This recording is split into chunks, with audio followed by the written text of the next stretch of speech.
Our guiding principle has always been integrity. It's the only reason why our company grew to the size it did. When the world feels split, politics, tech, money, what is that basic rule guide you follow to put your time and money? Channels Media Group was formed during a military dictatorship within Nigeria, so you can just imagine the different pressures and forces that were applied to us during that very volatile period. We didn't stray from our integrity, we didn't bend. As a result, they rewarded us with being the adults in the room. When exits are hard, currencies move a lot, what kind of choices which helps your portfolio? We've seen military coups happen in a country. We've invested in a market which has had double-digit inflation, double-digit depreciation. What you really value a company on should be its principles, should be its customers, should be its long-term ability to generate revenue without dependency. So today, exit is not about who's going to put in money and how much of valuation I'm going to get. Exit is leaving behind the values that you created and learned for someone to take over and do a better job. And as entrepreneurs and investors, we should know when to let go. I think evolution is the only constant.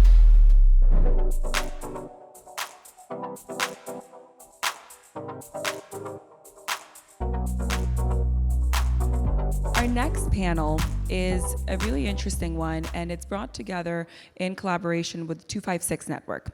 And 256 Network is a hugely influential global organization whose members are across 40 countries and control $3 trillion in capital. So the members club that we're excited to be collaborating with here at Allocator One. Dhruv Sarah is the founder and CEO, and he has convened quite the network of exceptional folks to share a perspective of private market investing in a very fractured world.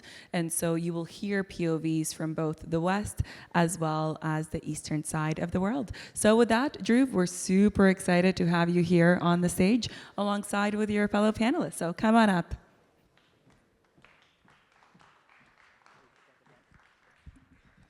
Thank you, Ileana. Hi, everyone. We'll take 20-25 minutes of yours, so I want everyone to wake up and listen to us. Thank you for being patient and spending the whole day. And thank you to Felix and the Allocator One team for this amazing collaboration.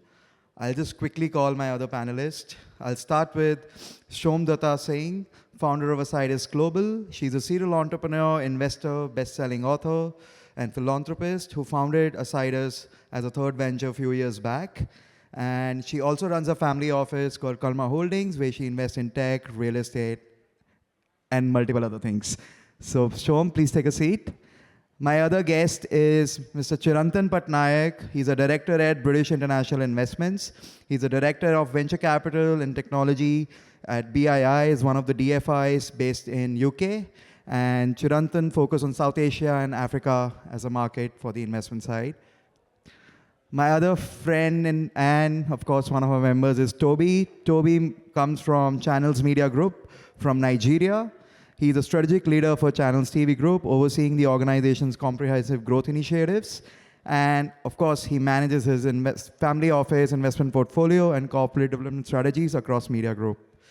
My other friend is Chelsea Toller. She's the founder of Logic Tree. It's an AI company, and runs a family foundation where focusing on supporting sustainable philanthropy, next-gen education, intergenerational impact collaborations worldwide. By the way, she's a PhD in all this. So we'll spend 20-25 minutes talking about investing in private markets in this current geopolitical chaos. So we'll try to be less controversial, but we'll talk from the heart. So if you guys can take, I think I did a good job introducing you guys, but if you guys can take 15 to 20 seconds, just talk about yourself, and then we'll take it from there. So we'll start with Chirantan. Yes. Hello, hi, thanks Dhruv, and great to be here at the Allocator One event. So brief introduction, Chirantan/CP, as I'm referred to. So I head up our the kind of UK DFI's venture capital business. We invest in early stage innovation across South Asia and Africa. We invest as an LP, we invest directly, co-investing in thematic areas around sustainability, in financial inclusion, fintech, and ag. It's a fairly large portfolio. We've backed about 35 funds, about 25 companies at the early stage. BII, which is British International Investment, is a 12 billion investor in these markets. So primarily impact focused. But you mentioned something about soft hearts. So we think we're like soft hearts but hard heads around our investing mandate. But yeah, pleasure to be here. So Chelsea Toller, I do have a PhD where my research looked at over 2,000 next gens and families globally as we navigate this great wealth transfer. For our family office, I am the president of our family foundation, and we're really focused on next-gen generosity. And then with my husband, I run Logic Tree, which we're championing a new category of wisdom infrastructure. So we're looking at how do we navigate both the AI revolution and also the great wealth transfer, and look at humans in the loop with the technology that we deliver, as well as the education and tools that we hope to see the next generation thrive in. My name is Toby Momo. I'm the strategist director at Channels Media Group. I'm second generation over there. The core of the company is a news station that serves Nigerians locally, as well as of diaspora and Africans of diaspora as well. And obviously we have multiple different ancillary businesses attached to form the group portfolio. And I look for businesses to start, invest in, or help grow some of the existing companies. Good afternoon, everyone. My name is Shom Datta Singh. I go by Shom. I'm a first-gen serial entrepreneur. Currently, what I'm building at Asidus is we're the third largest in e-commerce distribution and supply chain. So we use technology to actually access consumer data, thereby allowing some of the largest brands, especially focused on health, personal care, and consumable, access their end consumers at the fastest route and the lowest cost. And if you're in the UK, you're buying on Amazon. If you're buying a Unilever product, a Red Bull product, it is pretty much Asidus that is enabling them to sell.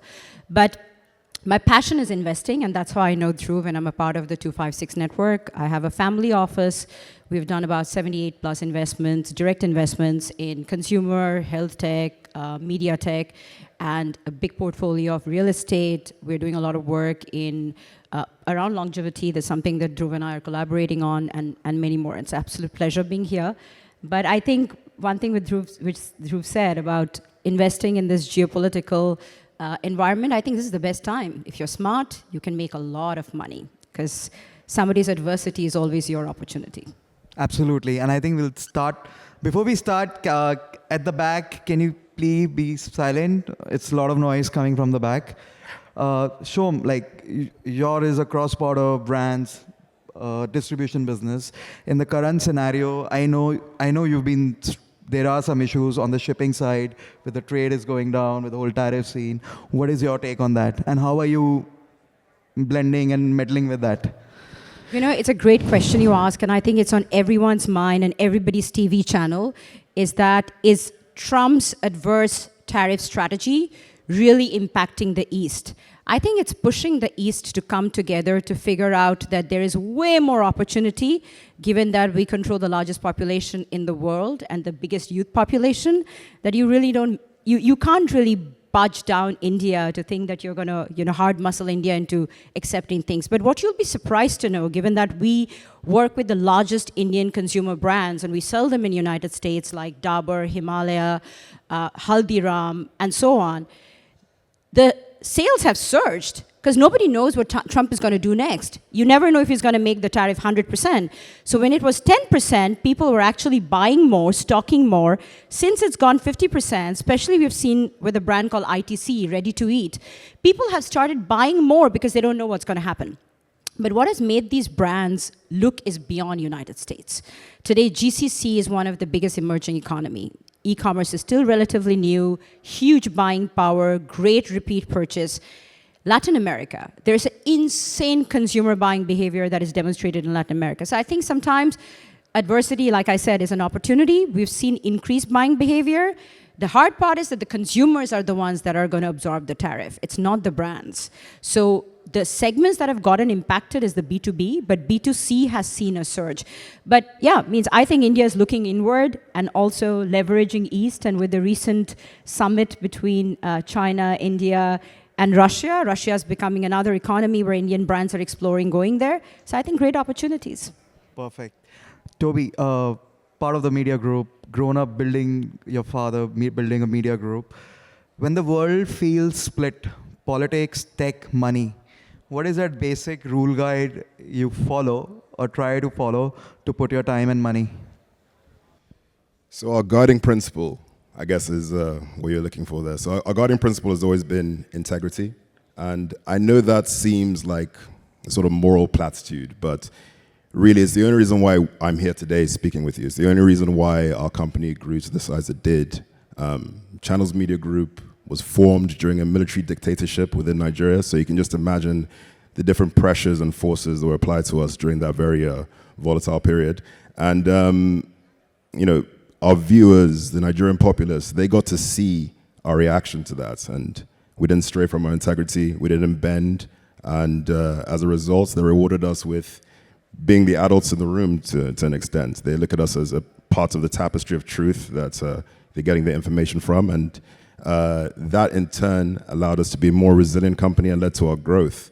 And on the growth and resilience side of things, I really firmly believe that the foundation of that moving forward in Nigeria is going to be the demographic story and aligning alongside the demographic narratives. Nigeria's got 230 million plus people within the country. It's a very, very young demographic with a median age of 18 years old. They're mobile first consumers and users, and when it comes to the digital side of things anyway.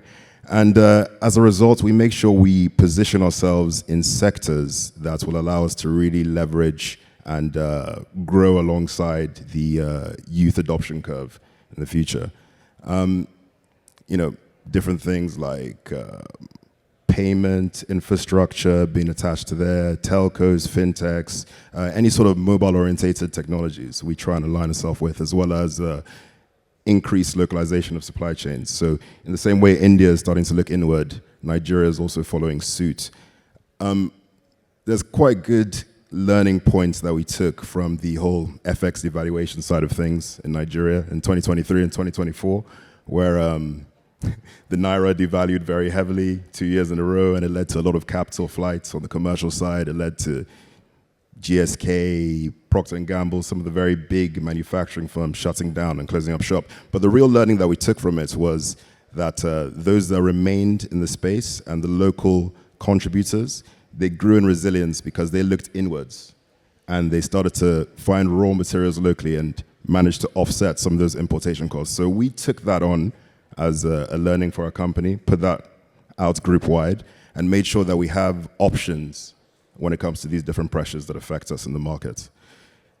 And I think that story can really just be buttressed with what I do day to day. So, there's a big focus on cash conversion.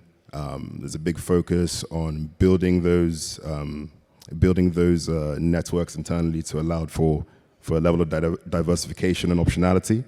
And really, what we try and do is just make sure that, if we're in a scenario where we can double down and continue betting on ourselves, as we have done as Channels TV for a while, we've made sure that we go into adjacent sectors in order to spread out the risk and also create some level of barrier to any sort of economic and policy shocks that we might face in the area. So really, the sort of goal that comes from the focuses that we have are, trying to build out modular systems that allow us to plug and play as necessary. And we want to really make sure they're cohesive and one hand shakes the other and ultimately creates a system that allows us to grow. Interesting. I think like Chirantan being part of such a huge institution, when exits are hard, currencies move a lot, what kind of choices which helps your portfolio like stage mix, deal terms, or country? Like, how does it work? And thank you. And I think if you look at where we invest, so if you just look at one of our regions, which is Africa, 54 countries, completely different.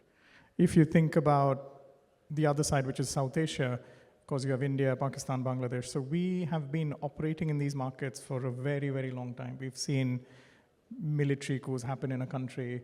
We've seen quite a bit of issues. I remember investing in a fund in Afghanistan. It's my first project. And then great fund, great people, and then the Taliban shows up, and then really, yeah. But that's what we did. So I joke, I used to do adventure capital before venture capital, and you saw some of the businesses that were really awesome. There was a data center in Kabul. Anyway, I just want to know what was 10 years ago. No, I want to know what was the due diligence process there.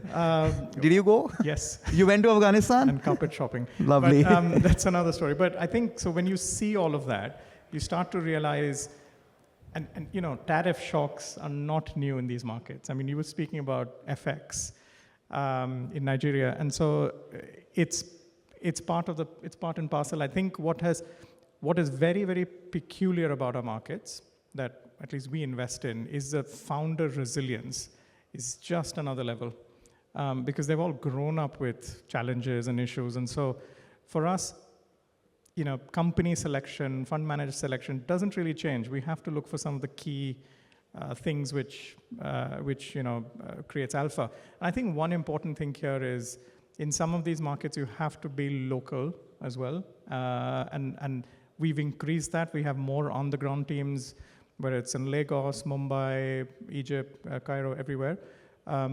We've started to get more specialized. We've just as an example, we've backed a really great fund, which Allocator One is also backed, called Thea Ventures. We think that's going to be a home run for us because it's very, very focused, doing the right things in climate. And so that's what you've got to be a bit more selective about. But when we're talking about so many issues, we've invested in a company in a market which has had double-digit inflation, double-digit FX depreciation. You go there and you'll think, wow, how can anyone make money there? We've had the best dollar return in our portfolio from that business, and it's in Nigeria. It does payments, right? And that just shows that you have to run faster than whatever is holding you back, right? But you talk to the founder, and they're just on another level. Same thing in India. And I think that's what excites us in these markets. So yes, we like smaller funds. We like teams which are, which know what they do in a specialized manner. So those things won't change for us. Some fundamentals won't change. That founders have grown up in worse situations than what we see in the US or here. I think one issue which I am becoming a bit more careful about now as we are thinking of asset selection is a lot of the venture money obviously going into AI. It looks to us as if this is going to be a US only play. And yes, people are developing AI in Africa, in India, but I think a lot of that return will be from US-backed companies. And so we have to think a bit harder as allocators in the emerging markets region to triangulate, to understand where alpha is going to come from. I think that's something I'm very excited about. Obviously for us, it's small fund managers do extremely well. Fintech does extremely well. Climate is doing quite well. So anyway, it's an exciting topic. I think this is very interesting. As you said, AI, Chelsea, you run Logic Tree, where you're not replacing humans, but you're using AI to lift or, support human experts. How do you, I want to understand, you work with a lot of next gens to teach impact and I know there are a lot of my friends who are taking the legacy forward for a lot of families, their own families. How do you advise their parents or grandparents how to teach the knowledge or impart the knowledge to the next gens from making money is one, but to do the real impact or impose a real impact to the world? So yeah. So behind stage. It's, I think, 2 questions, but Yes? just say it now what do you want. Yeah, so behind stage, Drew said, specifically to me, be controversial. So I'm going to answer that as the only American, I think, on this panel. But what I see in a loaded 2-part question, especially in America, is a country that started, that was supposed to be inclusive of the world, feels very, very divided, right? And whether that has to do with the existential crisis of what makes us human, as we have AI robots now that I think are even being trained that can literally be deployed into disaster relief areas, or if we're talking about the great wealth transfer and what it means to have trillions of dollars being in the hands of women in underserved communities and young people for maybe the first time in history, and what the responsibility of all of that means. How do we navigate that? And I think that's the real question you're asking is how do we navigate the future, right? And what I can share is, I guess, a personal experience. So during the pandemic, I watched money and capital move very, very quickly in a variety of different areas, right? Similarly to what we're seeing in AI. And some of that was effective, and some of that was an absolute catastrophe. But it moved at the speed of trust. And so if I look at not just for America, but the world, how do we navigate the future? The answer is, how do we create, it used to be roads as infrastructure. Now I'm arguing wisdom, but you could argue other forms of digital trust infrastructure that regardless of what happens with the US or in the UK or in Asia, how do we not forget that we're all still fundamentally people? The last thing I'll leave with this is for us, for my husband and myself with Logic Tree and our work with our family foundation. We've actually really adopted the principles that came out of Oxford here in the UK. There is a mentor there that teaches logic. And she taught it not just because she thinks it's fundamental to society, but she taught it as a way to find peace. So if you're familiar with UN Sustainable Development Goals, logic sits under 16, so strong justice and peace. Why? There's something called the principle charity, which is what if you could approach every conversation instead of thinking, let me get my answer out, let me tell you why you're wrong, instead thinking, maybe I'm missing something and I'm here to understand, right? Last piece. So I've explained, what do I see in navigating the future? We have to find a way to come back together and to realize that humans need to matter first. We will always deploy technology. Look at what happened with social media, right? We will always innovate. That's who we are. But we need to be making those decisions and not offloading our decisions. Next gens. Great wealth transfer, a lot happening there. Most families know the statistic, 90% of family offices will fail in their dynamics and their wealth within 3 generations. One of the panelists earlier, I loved, she said this, I think it was another 256 family. She said, what does the money matter if we have no planet, right? So we have to care about both, and I see next gens doing that every single day. I see families doing that every single day. Talk through your guided principles, your values, what makes you human beyond just the money, and that's how I think we get to the other side of this. Very interesting. Coming back to Shom, running this heavy armed business, my question to you is, how do you decide when to adjust the plan or when to exit the market? What's your... I think, taking from what Chelsea said, I think every entrepreneur or family office or any of the ventures are built on values. And values have come from clarity of thought and expectations. As an entrepreneur, I think one of the most fundamental things is to be very detached from what you're building. Same with your family office, right? I think evolution is the only constant. This is my 3rd venture. When I started my first company, I was 16 years old, and all I cared was valuation, because it sounded very sexy. When I started Asidus, what I cared about is value creation. I wanted to be a client-funded company and not an investor-funded company. I didn't want to take capital because valuation is very, very controversial in itself. What you really value a company on should be its principals, should be its customers, should be its long-term ability to generate revenue without dependency. And no faff, right? So real business. Why I say this is because that's where whether you want to, how you exit comes into the picture. As a business owner, we need to adjust every day, because you never can predict what is going to change, right? You never know whether it's somebody's whims like Trump's or somebody else's fancies like, other countries can just throw you off. So what you always plan is, do I have enough to survive and to manage that survival without compromising on the core principles of the company? What am I building for? Who are my end customers? Am I able to mitigate risk? And that you have to do every day. Therefore, a very good entrepreneur hires people who are better than them. Same thing in a family office. I work with Dhruv very closely because he understands several things way better than I do, because he interacts with thousands of people every day, and I don't know how he does it. I don't even have the bandwidth for it. So he gives me an outside-in perspective that allows me to make better investment decisions. I have a team that brings perspective and knowledge, because I never really worked for anyone. I've always built companies, and that can make you very one-dimensional. So you need great people to keep giving you insights to see how you need to navigate and think ahead of the curve, and that's value creation.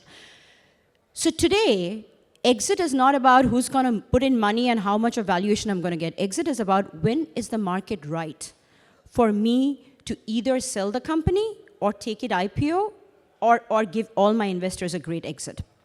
And my investors today are my employees and my clients. We have raised capital for expansion, but we have not raised capital to sustain the business. And it also brings you back, and I think Chirantan will agree, in 2020, 2021, people had so much money, they were betting on everything. And half of the bets never really worked, because you know what? People use artificial intelligence and terms like that. There's many such terms that has come and gone very loosely. It's about impact.